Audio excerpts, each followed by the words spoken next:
കഠിനമായ ചൂടിനോട് മല്ലിട്ടാണ് ഡെലിവറി തൊഴിലാളികളുടെ ഓരോ യാത്രയും. കൂടുതൽ വെള്ളം കുടിച്ചും വെയിൽ കൊള്ളാതിരിക്കാൻ ശരീരം മുഴുവൻ മൂടുന്ന വിധം വസ്ത്രം ധരിച്ചുമൊക്കെയാണ് തൊഴിലാളികൾ കനത്ത വെയിലിനെ അതിജീവിക്കുന്നത്. തിരുവനന്തപുരം നഗരത്തിലെ ഡെലിവറി തൊഴിലാളികൾക്ക് പറയാനുള്ളത് കേൾക്കാം. കത്തുന്ന ചൂടാണ്. സൂര്യൻ തലക്ക് മുകളിൽ തന്നെയുണ്ട്. ഈ കനത്ത വെയിലിലും തൊഴിലെടുക്കാൻ വിധിക്കപ്പെട്ട ഡെലിവറി തൊഴിലാളികളെ കേൾക്കാം നമുക്കിനി.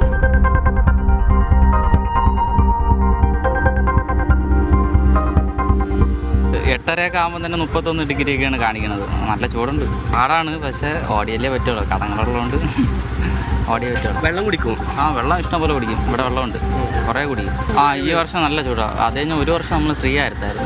അവിടെ ഇത്തിരി മരങ്ങളൊക്കെ ഉള്ളതുകൊണ്ട് തണലുണ്ടായിരുന്നു. അതിൻ്റെ കഴിഞ്ഞ വർഷം ഇവിടെ നല്ല ചൂടുണ്ടായിരുന്നു. ഇത്തവണയാണ് കൂടുതൽ ചൂട്. ഇതൊരു നിത്യ വരുമാനമായിപ്പോയി. അപ്പോൾ ചൂടാണെങ്കിലും സഹിക്കാനെ. ഞാൻ കാലത്ത് 7 മണിക്ക് കയറിയിട്ട് ഒരു 4-4:30, അത് കഴിഞ്ഞിട്ട് പിന്നെ ഈവനിങ്ങിൽ ചിലപ്പോൾ കയറും. ഒത്തിരി കുടിക്കും, ഇങ്ങനെ സ്റ്റോർ ചെയ്ത് വെക്കും. കാരണം നമ്മൾ ഓരോ ഓർഡർ കൊടുത്താലേ അവിടെ നിന്ന് വെള്ളം കുടിക്കണം, പിന്നെ തിരിച്ച് ഇവിടെ വന്ന് കുടിക്കണം. ഭയങ്കര ടയർഡാണ്.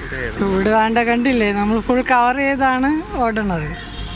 ജീവിക്കാൻ വേണ്ടി ഇറങ്ങിയതാണ്. ബ്രേക്ക് ഒരു 11 മണി 12 മണിയൊക്കെ ആകുമ്പോൾ ഒരു അരമണിക്കൂർ 3/4 മണിക്കൂറൊക്കെ ഇരിക്കും. എല്ലാവരും കവേർഡായ ഡ്രസ്സൊക്കെ ഇട്ട്. അതിന് ചൂടുമുണ്ട്. കവേർഡായ ഡ്രസ്സൊക്കെ അതിന്റെ ഭാഗമായിട്ടല്ലേ? സൺസ്ക്രീൻ അങ്ങനെയൊക്കെ ഉപയോഗിക്കാറുണ്ടോ? ഇല്ല, ഉപയോഗിക്കാറില്ല. വെള്ളം കുടിക്കാറുണ്ട്, ഇവിടെ അവൈലബിൾ ആണ്. ചൂട് കാരണം കയ്യിലുള്ളത് തന്നെ ഊരിക്കളഞ്ഞു.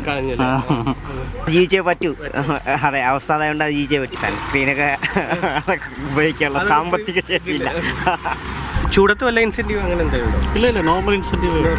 സ്റ്റുഡൻ്റ് ആണ്, അപ്പോൾ വല്ലപ്പോഴും ഇടയ്ക്ക് മാത്രമേ ഇറങ്ങാറുള്ളൂ. ഫുഡ് ഡെലിവറിക്കാണ് കൂടുതൽ ബുദ്ധിമുട്ടുണ്ടാകുന്നത്. കാരണം അവർക്ക് റെസ്റ്റിംഗ് ബോർഡുകൾ ഇപ്പോൾ ഇവിടെ ആകുമ്പോൾ കഴിഞ്ഞ് കഴിഞ്ഞാൽ ഇപ്പം ഒരു 10 മിനിറ്റ് അല്ലെങ്കിൽ 1 അവർ ഷിഫ്റ്റ് ഇല്ലെങ്കിൽ ഇവിടെ വന്നിരുന്നാൽ മതി. എല്ലാ ദിവസവും നമ്മൾ ഇറങ്ങുന്നതല്ലേ, അപ്പോൾ അതിൻ്റെ ആയിട്ടുള്ള രീതിയിൽ നിൽക്കുന്നു, പിന്നെ വെള്ളമൊക്കെ കുടിക്കുന്നു, അങ്ങനെ ഇരിക്കുന്നു. ഈ കവർ ഡ്രസ്സൊക്കെ അതിന്റെ ഭാഗമായിട്ട്. അതാണ്. വലിയ ചൂടാണ്.